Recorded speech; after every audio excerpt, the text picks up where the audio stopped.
Il progetto Discover in Sardegna è un progetto all'interno del programma annuale delle migrazioni 2018 dedicato alla cultura e alla promozione del turismo in Sardegna.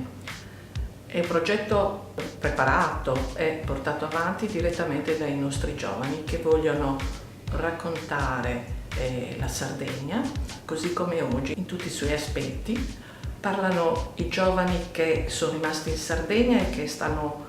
portando, alcuni riportando da esperienze all'estero, la propria competenza, la propria esperienza e sviluppando quindi progetti economici, progetti culturali, progetti di coordinamento sociale. Ha un obiettivo di promozione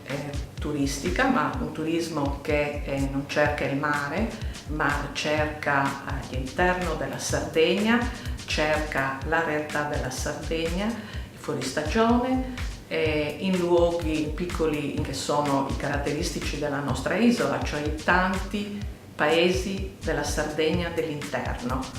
quella dove ancora si può e si coniuga il passato con il presente in modo innovativo, grazie proprio alla popolazione giovane che continua a credere nella Sardegna, che va e viene dalla Sardegna, arricchendosi di esperienze anche fuori, il sogno che queste persone si portano dentro, quelli di poter lavorare per la propria terra.